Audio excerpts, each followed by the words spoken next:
Welcome to the Crow's Nest, the official podcast of Candace Crowe Design. I'm Candace. And I'm TK. Today's guest is Bill Fukui, Senior VP of Business Development at MedShark Digital, a marketing agency specializing in cosmetic and medical practices. Bill started working in the digital marketing world when Google was still in its infancy. Starting out in print and yellow pages, Bill was an early adopter of SEO and how it could be leveraged to help grow medical aesthetic practices and law offices. It sounds cliche, but Bill has seen it all. The evolution of the internet, the growth of social media, and now TikTok and AI. TK and I have had the pleasure of knowing Bill for over a decade. We both consider him a trusted friend. This conversation goes in depth and covers quite a bit. It's packed full of actionable tips and to help practices at all stages of growth. We hope you enjoy listening as much as I enjoyed catching up with Bill. Thank you.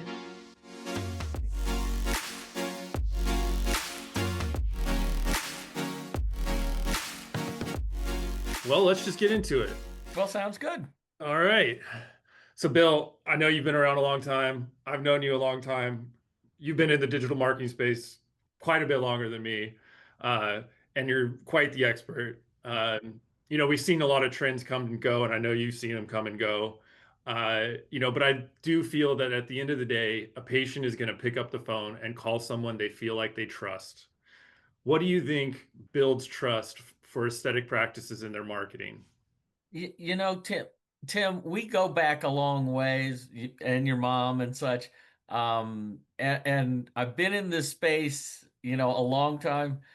The only reason it's longer than you is just because I'm old. But no, seriously. You're right. Things have changed a lot, but one of the things that haven't changed and will not change hmm is that consumers need to feel a sense of trust when it comes to, expensive and let's face it, quite risky, hmm surgical procedures, cosmetic, aesthetic procedures. Trust you can't not overlook the hmm importance. And this goes not only just digitally in the marketing, this goes throughout the entire decision-making process.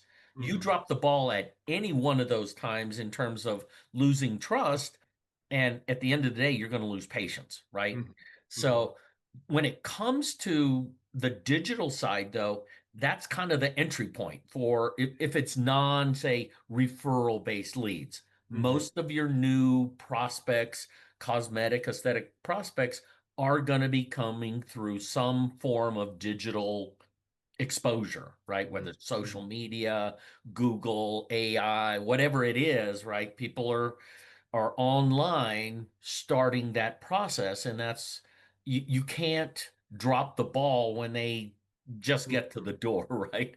That's kind of so when it comes to building trust, um, I like to say people, we always heard the saying that people will do business and with practices with those that they trust, right? hmm But I think before you start earning their trust, they gotta like you. Like precedes Yeah, trust, right? yeah, I've liked you long right, before we right, started doing business together, right, right? right. I like you, I like Candace, but it's only after we like each other that I develop this hmm confidence and this trust in what you guys are doing, hmm where now we have a partnership, right? hmm We send you guys clients, you do the same. hmm Um, but I think likability is the word we need to focus hmm on when it comes to uh building that trust. They got to like you first, Yeah. right? So when it comes to your website, your social media, this is all visual, right? The hmm the internet is dominated by visual hmm uh images, video, all those types of things, and especially when it comes to these what is now millennials who make up Right, our the majority of right, our marketplace, right, especially with that audience and younger, right? right. So I think all the things we can do to help websites with our social media and anything visually develop rapport, connection that we can start earning their trust, hmm right? Yeah, likability is huge. And, having a website or a presence online that, communicates your personality, because, to be quite honest, you're not going to fit with everybody, but you want to fit with the people that you're supposed to fit with. So, being approachable to that subset of the patient base is important. You can't be everything to everyone, but You make a really good point. You make a really good point because at the end of the day, not everybody makes for a good patient. We talk to right, practices all the right. time, and we know not every patient is a good patient for the practice, right? Hmm. So, somewhat this likability factor and being more visual, not trying Hmm. to, attract everybody Hmm. may make sense, and you want practices that feel like I'm comfortable telling people who we are, how we do things, and it may not fit with what you Hmm. want, Hmm. right? Or what your expectations are, and that's Hmm. okay, right? Yeah. So the more transparency and really who we are, the more you can do that, I think you accomplish what you just said, right? Hmm. Not everybody makes for a good patient. Yeah, yeah, it's very true, and it's hard because I think I can only speak for myself, but as a human being, I want to help people, but sometimes you can't help everybody, and so it is that tough. But having online presence that communicates your personality is definitely a cornerstone. There's some other trust signals though that I want to talk about, and those come up in different places across the digital landscape. But I also think that they make great tactics for strategy. So, I'm trying to lead you in. What do you think some of those trust signals are, and how do you see them being effective for aesthetic providers? Yeah, when it comes to that, the tactics Hmm. of building trust, uh, trust today is now integrated with visibility. Hmm. The way that Google and we all focus on Google simply because we know that the consumers that use Google, they're searching, they're Hmm. actively participating in this, and that elevates them as, a potential Hmm. prospective patient, right? Because I'm not just interrupting what they were doing, they're actively doing this. So we definitely focus on Google, but because of that, Google is looking for those signals, and especially with its new intelligence and artificial intelligence and AI kinds of stuff, it is about trying to develop authoritative information and help accelerating. Google wants to help its users find trustworthy results, Hmm. right? I mean, so what we're talking about today when it comes to trust is exactly what Google wants to deliver to its users. So Hmm. that would include really more relevant and not just quote overly optimized content, right? Just to Right, show up on Google search, right. right?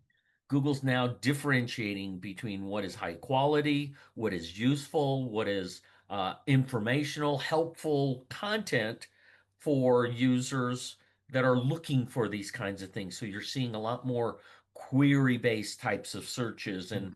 and that's absolutely what's driving AI results. And when people search for Mhm. AI overview or AI mode results, I mean, those are the kinds of things that Google's looking for. So that goes into like reviews. Is your provider cited? Are they Mhm. recognized? Are they linked to other good Mhm. quality, credible, authoritative online sources?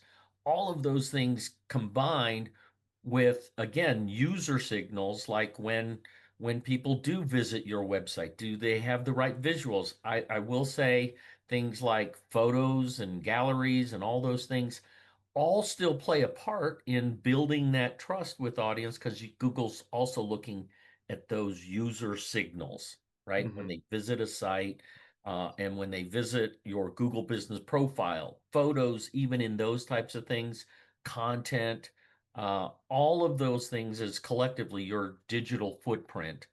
And there's nothing we do online today. And I know with your clients, the same, you're talking when it comes to video, content, photos, it's all about building trust and Yeah. this comfort level with who Yeah. you are, right? Yeah. Yeah. It's funny. I, I, I'm getting up there in age, but I hear this saying, there's so many cliches, but it's like the more things change, the more they stay the same. And that's still good quality content that serves the person that's, the intent of the person that's looking for it. So it's funny that, we have all these new tools, AI, and then, TikTok dances and everything. And it's like, that's, great and stuff. But, at the end of the day, you want to be communicating to your potential patients that you're somebody that they can trust. And so having those nice flashy things is great, but doing things like generating reviews, really good solid authoritative content that is credentialed, really robust before and after galleries, those are the things that people are going to go look for and really kind Mhm. of grade you on. So I want to kind of dive into reviews a little bit. And Yeah. you know, I see I see and hear from practices that are apprehensive about getting reviews, asking for them, afraid of negative reviews. What kind of things do you see successful practices doing that generate regular reviews versus those that really struggle? Yeah, that and that is a personal thing when it comes to what we always thought was a personal thing, right? Hmm. Especially early in the game. I mean, reviews have evolved to the point where I think most practices today recognize the need to do it. It's Hmm. just how do I get over my own apprehensions Hmm. personally, right? When the provider's like, they should just come to me because I'm good, right? Or they should Yeah. write reviews simply because they like me and I gave them a good outcome. The fact of the matter is that consumers only write reviews when you've done something beyond what they're expecting, Hmm. right? Or beyond what, they quote, paid you, Right. right? So kind of keep in mind, surgeons, at the end of the day, or doctors, when patients come in and do, they have treatments done, keep in mind they paid you good money, right? Yeah. They Yeah. don't owe you anything, Yeah. right? I go to the Mercedes dealership, I buy a Mercedes. I don't always post the review how good the salesperson or what. I paid good money for that car. Right. Yeah. I don't owe you anything, right? Yeah. So it is something that you've got to somewhat, you got to ask and you've got to earn. You got to Yeah. earn it first, but it's okay to ask. But I think it's the nature in which you ask. Hmm. So two things. Number one, when you ask for reviews, best practices are you gotta let them know in person, like face to face when they're in the office. Hey, could you do us a favor, right? Now I'm asking for the favor, right? Um, and when you get people to, yeah, acknowledge and commit to saying, yeah, I'd be happy to help, right? Hmm. Now they feel obligated, right? Hmm. Now there is a sense of I want to keep my promise. People Yeah. want to keep their word, right? If they looked you in the eye and said, I'd be happy to help, right? So Hmm. number one, it starts in person. This Hmm. can't just be email or text messaging without ever, oh, they didn't ask me in person, but I'm getting this request. Hmm. You get that from businesses all the time. We Hmm. are a relationship industry, right? Hmm. And we're talking about the trust. Trust Hmm. even goes to the point of post surgical, Hmm. post treatment, Hmm. right?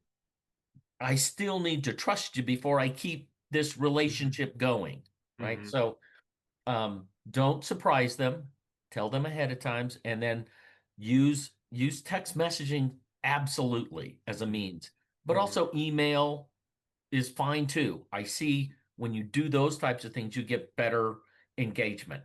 But Hmm. here's the kicker. Hmm. Instead of just asking, and this is what I get all the time, can you just do us a favor and give us a review? Hmm. Right?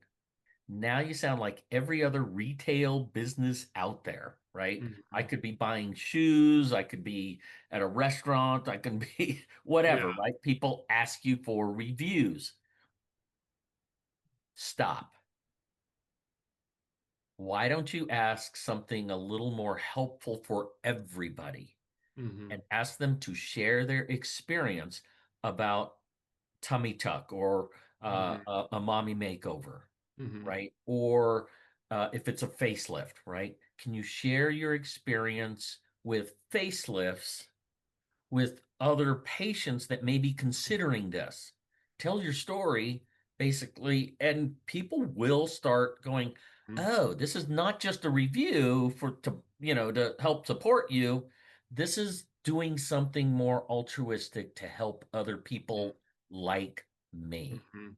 right? Mhm. So the idea of asking them to share their experience with a given procedure, treatment, technology, if it's Mhm. microneedling, Mhm. whatever, Morpheus 8, whatever it is, tell them to share their experience about that and less about us. Now it's Mhm. less self-promotion and more about how can we participate in the online audience, roles of Mhm. sharing information and sharing experience, which is all what social media is about too, right? Mhm. So it's helping them do that, but use the technology and the relationship to get more of them, and this should also reduce the barrier of that apprehension to ask for reviews. I'm Mhm. not asking for your review.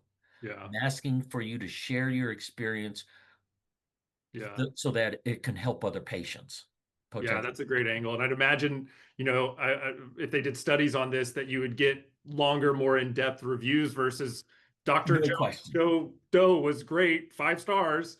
I mean, Yeah. those do help, but even a 100-word review that, the front desk was very courteous. They responded to all my email, like those are much more, helpful than something that's just, kind of, off the cuff 5 stars. Yeah. Well, and that's what they expect to do when they just give you Mhm, a review, right? mhm, Give you five mhm. star and say something nice, right? Yeah, and I've seen practices that do really well. There's almost this kind of like critical mass with reviews where they've implemented the process. It's slow. Maybe the first year they only generate 50, 75, whatever, 100 maybe. The second year they get another 100. But then at some point, patients that are choosing them see this guy's got 500 reviews. I want to be one of those people with that great experience leaving reviews. And it kind of just, you know, reaches a critical mass, and you have people reviewing you without even asking, and so you got to start small. Yeah. No, and Tim, you kind of pointed out two really important things. Number one, this gains momentum, Hmm. right? The other thing, one of the things that most people don't realize is Google actually goes through the actual review of your patient, right? Google crawls that review. And the other thing is, if Google is looking at those reviews, it also, if you look at your Google business profile, you'll also notice in your reviews, when you click on your reviews, it'll list commonly found words Hmm. in the reviews, right? If I want to rank Right. well for a lot of stuff, I want the words Right. of the treatments, of the technology, of the procedures in the reviews, and this helps, Yeah. right? By them Yeah. telling their stories, now I'm getting the words breast augmentation, Yes. liposuction, Morpheus 8, and the keywords that I Hmm. want in those reviews, and Google crawls it in and actually shows you what are commonly found words. And if Yeah. breast augmentation is in a lot of them, guess what? It helps you with your breast augmentation visibility. Yeah. So the other thing was, I'll share an example. We have a client, and I think we were the very first ones to do this, was we created a selfie gallery, not before and Mhm. after gallery. And I think you're familiar with this client. Yeah. Yeah. Yeah. We started doing, one of my account managers noticed that he had a lot of patients posting stuff on their Hmm. Instagram, which is their post surgical. They're Hmm. out, on the beach or Yeah. vacationing, and they're taking selfies of themselves and sending it and putting it on their Instagram. Well, we kind of integrated that into the website and Yeah. created a selfie gallery, Yeah. and it kind of, like you said, it takes on a life of its own. Yeah. People want to participate in Yeah. this. So the Yeah. practice was even saying, I'm getting patients that are asking, yeah, Hmm. I'm interested in having this procedure done, but are you going to add me to your website? When Wow. I mean, they're Yeah. asking, patients are asking, can you add me to the website because they see the before Wow. and after, not only just the before and afters, Yeah. but in the selfie gallery. They want to Yeah. be seen. So Yeah. That, all of those kinds of things, you can build momentum, and it could mhm. be whether it's reviews, it could be social media, it could be Mhm. selfies, whatever. Take advantage of the Yeah. fact that people want to do stuff, right? Yeah. Yeah. And that self and being able to post those on your website just that circles back to the likability thing. I mean, there's people that are willing to send their selfies and let, this person that, cut them open and did these improvements, she must be or he must be a likable guy or, so, and then I think that's another thing though, like a lot of this stuff builds on each other, and as you build momentum in one area, you start to build momentum in other areas. Um, so yeah, I do feel the need just because I had a conversation with someone a few weeks ago that just had a string of negative reviews. Oh, And, that's gonna happen to everybody. And mhm. I know I'm not always the target market for some of these things, but I kind of expect when I go somewhere that they're going to have a couple, hopefully a bunch of stellar reviews, but there's always going to be a couple that, had a bad experience. And, I think being able to deal with those in a professional manner really shows that you actually care versus just Mhm. kind of leaving them up there and kind of ignoring them. So, what kind of advice can you give to somebody that, either has to deal with negative reviews or is kind of afraid of a patient that might leave one? Yeah, I mean that's always been for the longest time when reviews started coming out, was the biggest fear of providers is, Yeah. man, it is such a blow to the ego, Yeah, right?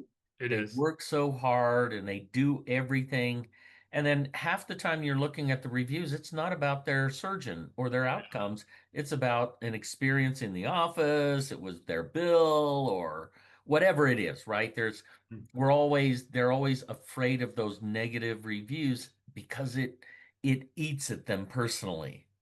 Completely understand that, and I'm empathetic to that. But a couple of things.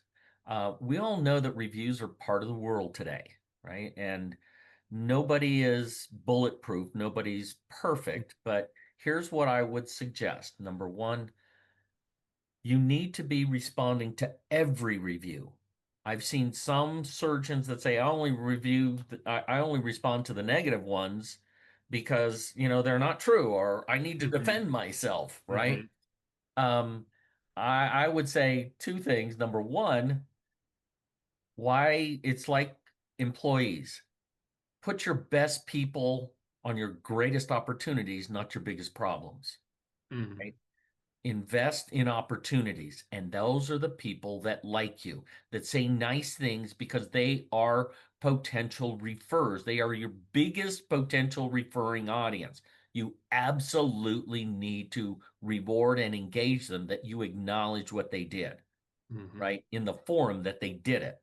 mhm, Okay, so absolutely need to respond to every mhm, review, including the positive ones, especially the positive ones. mhm, But for the negative reviews, try and address it. You got to address it, because if it mhm, goes unresponded to, people are like, I wonder, you got to let them know that you saw it, mhm, and you got to take it offline.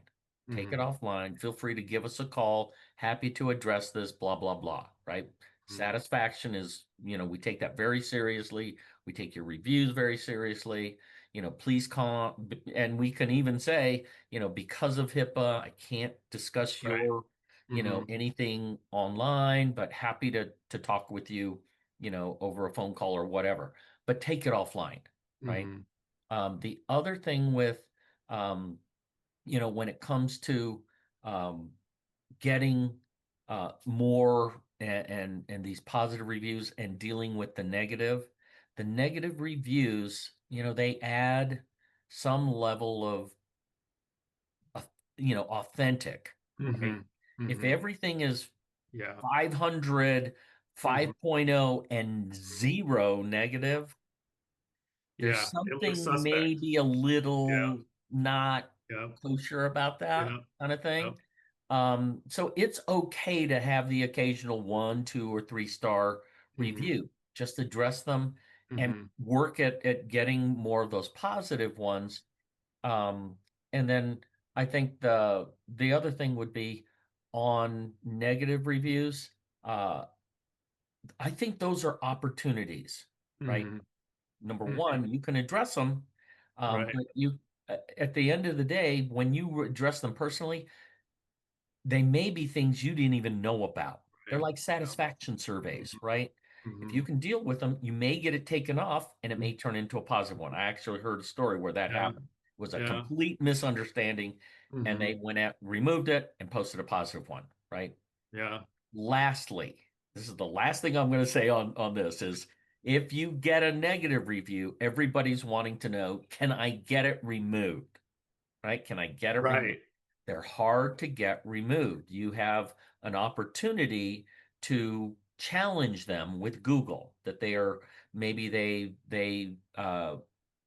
they don't meet all the guidelines for Mhm, reviews. Maybe they've done something or said something in there that makes it no longer following Google's mhm, guidelines, right?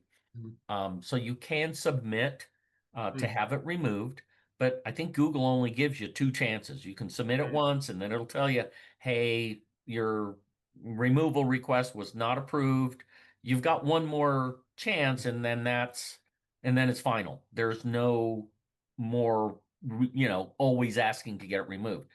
I think you get a couple of chances, right? Yeah. So one of the things, and I'm just going to share a story. One of the things a practice did was they took the negative review, put it into Chat GPT, and asked Chat GPT to please bullet point, 10 reasons why this review violates Google's terms of use. Wow. And of course, ChatGPT, like within a minute, Yeah. spit out 10 bullet points on things that it violated Google's terms of use on reviews. And the practice made some modifications and then Yeah. submitted it. Um, it was down in 3 days. Wow. Uh, Wow. I, Not that it's going to work all the time, Yeah, but yeah.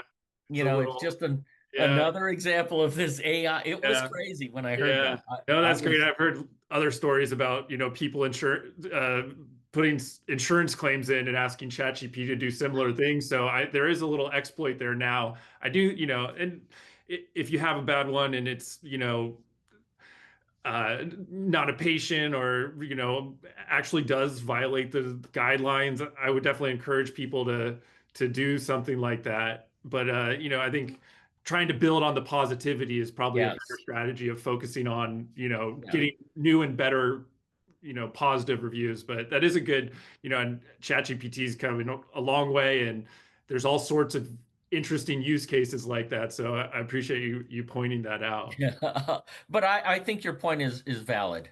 Don't get fixated on your problems. Yeah, Focus and build on the opportunities and the yeah, positives of what these practices are doing, yeah, right? And build on your people and yeah. uh, all those things. Those are the things that you can control. Right. Focus on the things you can control. Right. Don't worry about the things that Yeah. are, out of your control. Yep. Exactly. Just out of curiosity, how do you see the review like directory landscape nowadays? I mean, it just seems to me like Google's the number one. You can focus on real self or Yelp if you want to, but it just seems like Google's dominated that the online review space. I mean, what do you think? Yeah, r- I think this goes back to, if you recall, we used to have a social media platform that Google started called Google Plus, Yep. right? Yep. Google Plus was Google's form of how to compete with Facebook and all Mhm. these, social media platforms.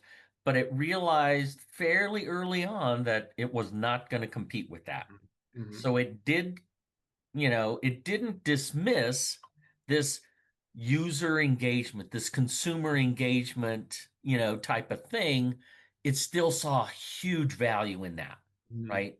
So I look at Google reviews as being this is Google's portion of Mhm. social media. This is, you look at your Google business profile, stop looking at it like a profile, like a traditional business profile. This is Google's form of social media. Mhm. And if you want to leverage it, there's nothing you can't do on Google Business, your Right. profile, Yeah. that you can do on your Facebook, Insta. In fact, Mhm. you can do more on your Google Business profile than you can on any of them. Mm. You can do photos, videos, Yeah. reviews, Q&As. You can Mhm. do services, products, um, Booking. just just crazy amounts of stuff, right? Yeah. You can, and I would say the Google Map listings that are driven by those profiles is where I'm finding clients get the highest volume and the highest quality of leads. It's Mhm. in those map listings, and they are largely driven by reviews. Um, but I would say once you reach a critical mass of reviews, like if you're 250, 500 reviews, right? Now you've got a critical mass of legitimate, users, they're Google users who have voiced an opinion about your business, right? Or Mhm. your practice. um what I would say is start looking like in your profile. A lot of times it'll pull up reviews around the web. It'll Mhm. pull in your Facebook reviews. It'll pull in, health grades. It'll pull in other resources that Mhm. it's crawling and finding reviews for you. So at some particular point, it's not about the Mhm. it's like a diminishing return on investment, right? Mhm. Once you reach a critical mass, if you've got, let's say 1,000 reviews, what's the Mhm. difference between, 10 reviews, 1,010 versus Mhm. having 10 more reviews or spattering those amongst other review platforms that Google's also pulling into your Google business profile saying these are other places. Now those reviews on Google seem more legitimate, right? Because not only are you getting are people reviewing this business on Google, they're Mhm. reviewing it on all these other websites too. Right. That makes Google's reviews seem more legitimate. Because if the only Yeah. reviews are on Google, Yeah. it Yeah. now looks a little more Right. manipulated, right? Right. Yeah. That's good insight, and I mean, I don't know if there still are ways to manipulate Google reviews, but I do remember at some points seeing article or listings on Fiverr. I will generate you 1,000, things like that. So that's once you've hit that milestone of whatever 500, 1,000, it does make sense to start building up those other platforms with reviews. Yeah, and there's a lot of these review management platforms, these Yeah. software that you can, Mhm. leverage in your EMRs or CRMs and that kind of stuff. The good news with that is you can control Mhm. where those Right. reviewers Right. that we're asking Yeah. for reviewers, Exactly. where we're sending them to, Exactly. right? Exactly. So don't Yeah. just put it on autopilot and just let it run. At Yeah. some particular point, once you start diversifying some of that.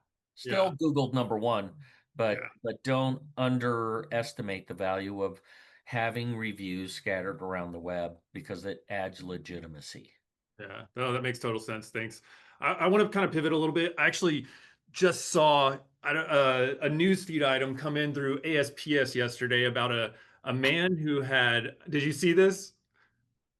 I think he said Yeah. he was in your neck of the woods. He had I been was just gonna cosplaying. say he's Yeah. from Denver. Yeah, he was cosplaying as a plastic surgeon, and correct me if I'm wrong, I think he got arrested for it, spent Yeah. some time away in prison or jail, and then came out and like within a matter of weeks or months was kind of doing the same thing again. Mhm. So, we hear stories like that all the time. So where do you see credibility and kind of or credentials and authority cues playing into kind of the marketing bundle for aesthetics? And as scary as that article and that story was, I mean, it was all over Denver Yeah. TV, right? Yeah. as scary as that uh, incident was, and this is a lunatic, Mhm. just Yeah, flat yeah, out. Who the yeah. heck it doesn't even have a medical Right, license? Not just plastic surgery. He doesn't right. have a medical license, right? Yeah, And he's doing this. Um, that's insanity. yeah. Um, and as crazy as that is, I think it's good for for the society. I think it's good for the industry that news of that kind of stuff Yeah, comes yeah, out, yeah, right? for sure. Because we need consumers to Mhm. be a little more, to be critical, Right. because this is surgery. Yeah, Right? This is surgery. You're going under general anesthesia in most of these major surgery, cosmetic procedure treatments. This is serious, yeah. right?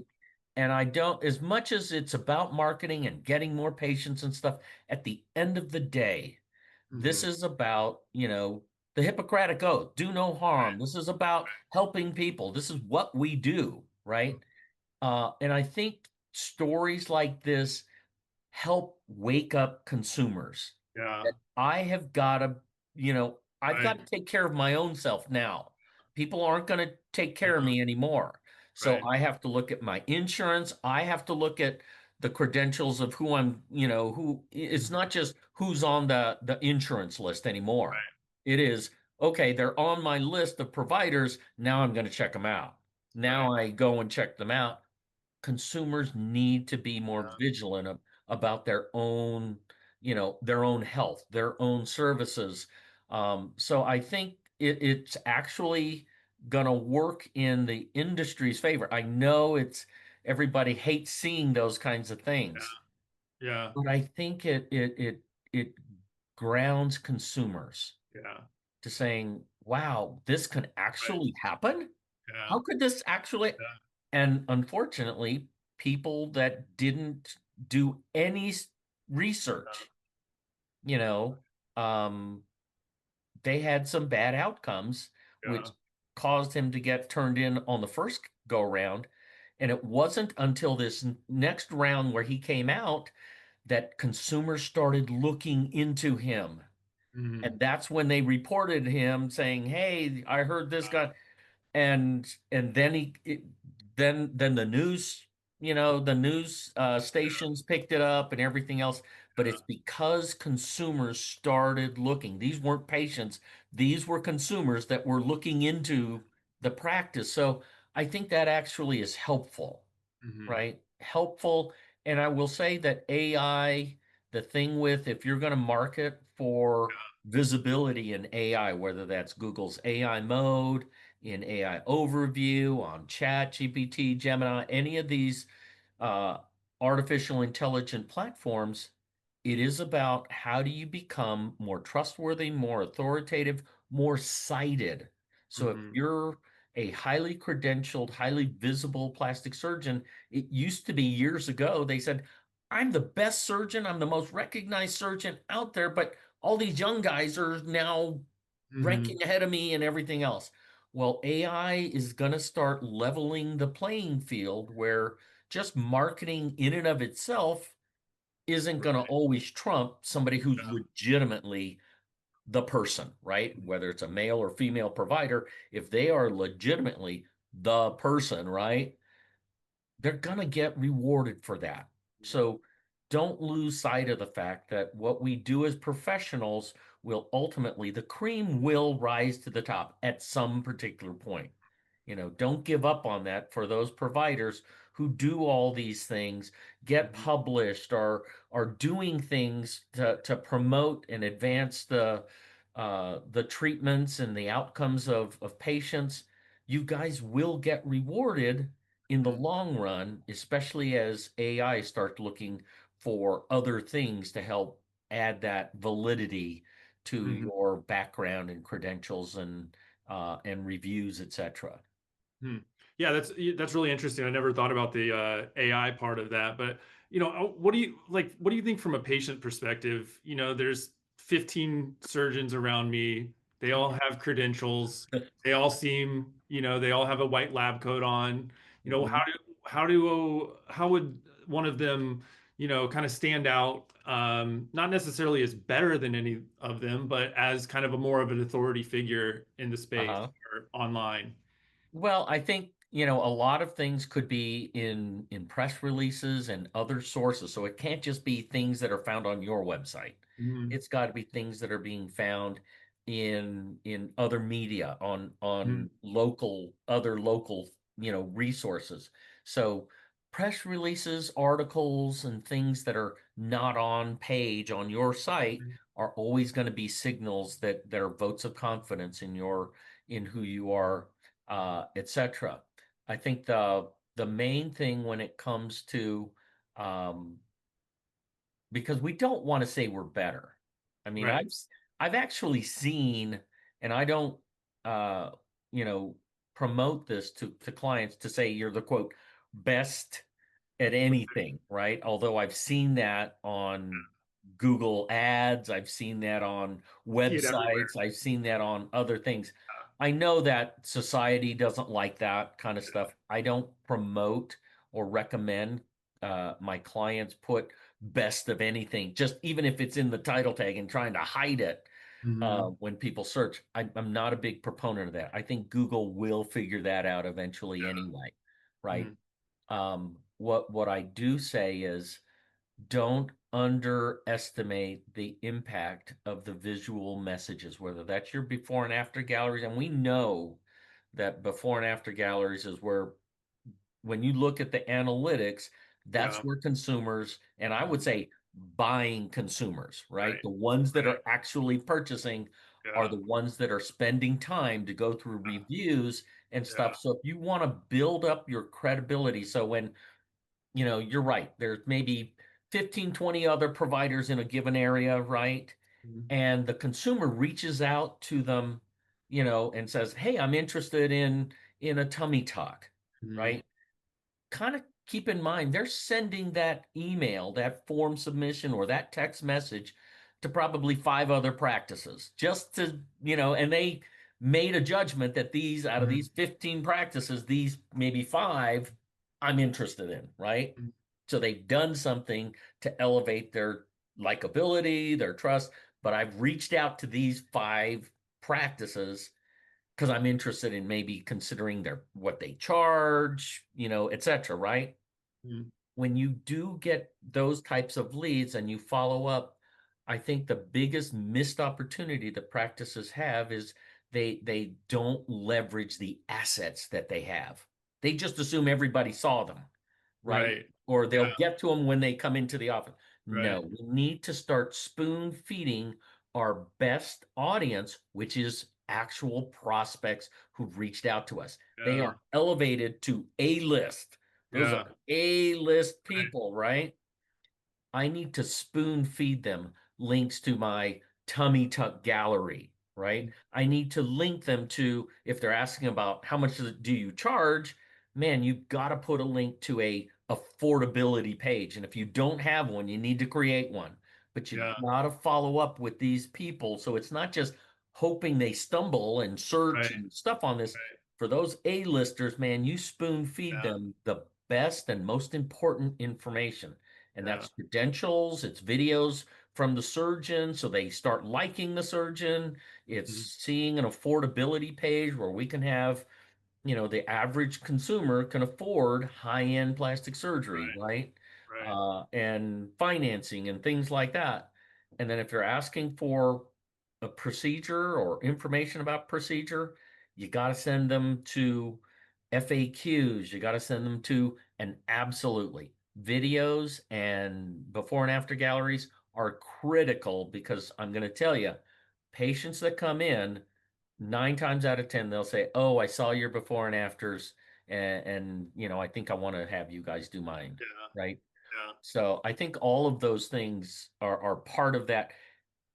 I know we don't want to say we're the best, but Right. at the end of the day, that's what we're trying to do. Right. Yeah, but We're very subtle about it, but there's being the best plastic surgeon and then being having the best customer service, and all the yeah, things that you're talking about are really just good customer service. Someone's interested in your company, you send them, a background on the business, kind of the list of services that you offer, all the things, that's just good customer service. And so I love that idea of kind of spoon feeding the patients during their, once they've kind of, submitted that contact form and made that first contact, because even that is kind of a show of trust. It's like, Oh, I'm gonna actually reach out to you. I'm no longer just kind of, scrolling the internet looking at things. I'm making that's a big deal. And I mean, you should feel honored that people are, your online presence, absolutely. generates those things. So I do like that you brought up before and afters, because that's one of my favorite subjects. We deal with those kind of day in and day out. And I see really, really excellent before and after galleries, and sadly kind of average or just good galleries. And I think it's a big missed opportunity, because content is hard to generate.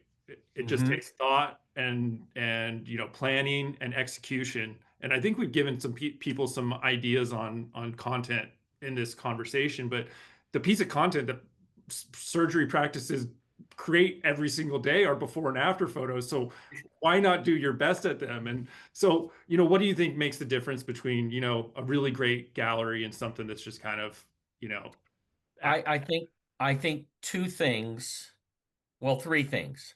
Number one, it's the quality of the images. Hmm. Do not, and I will say this, for anybody that does photography, we all know that technology today to take good photos, you can even do them on your phone, right? Yeah. The technology of photography today is so over the top, you can get high quality stuff without breaking the bank. Hmm. What you need, though, that most practices don't think of, oh, we got this great camera. We just spent thousands of dollars on this camera, but they spent zero on lighting, Hmm. right? They don't know lighting. Lighting is inexpensive, and it's the one thing you can do to your Hmm. photography that can help add depth, Yeah. shape, Yeah.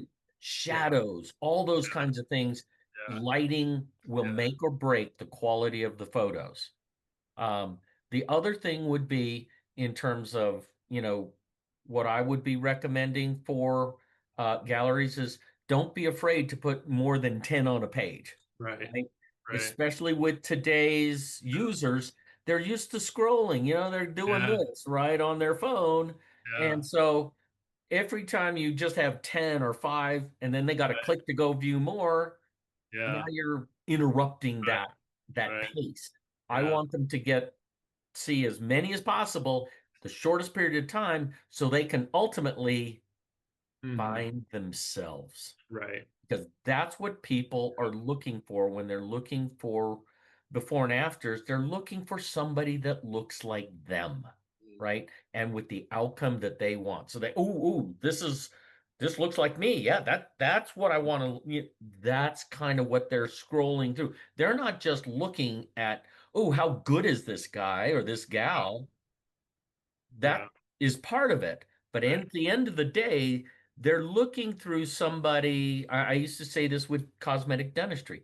They're looking for somebody has the same problem Right. that they have. If I have a gap in my front teeth, Right. I don't care Yeah. if somebody has a train wreck of a mouth Yeah. and they restored them. That's not my problem, right? We want people that see something about them that they want to improve, and your gallery should have a variety of patients, not just your best, but a Yeah. variety so that patients can ultimately find themselves in those photos.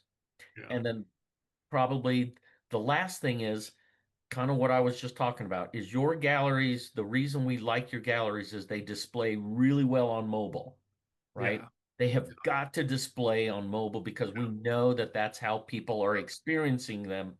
So whether it's how they're laying out, how they navigate to them, Yeah. and through your gallery, all of those usability things are Right. really important to galleries. I would Yeah. say those are my three bigs when it Yeah. comes to before and afters. Yeah, and I mean, and it almost it adds credibility. I think having a Mhm. robust gallery, it kind of ties back to the reviews, to the credentials. And I think there's some kind of I don't know, safety. I'm not really sure, but uh, you're going to get a bad review every once in a while. That's just Mhm. life. But if you have a gallery of hundreds and hundreds of cases and someone reads that review and then goes to your gallery, it's like, okay, there's a little bit of a disconnect here. There's, dozens or hundreds of cases. So it's kind of that insurance, so to speak. Yeah.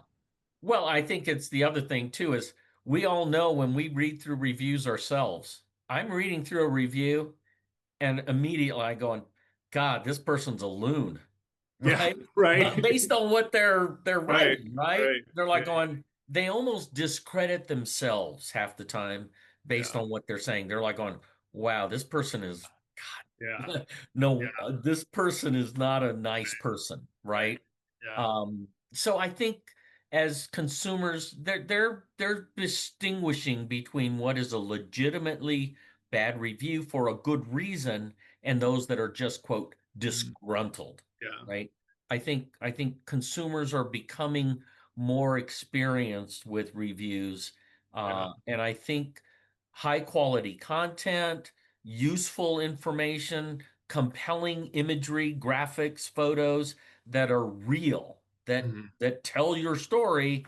I think those become kind of the antidote, I guess, for those occasional bad reviews that people kind of start seeing through anyway.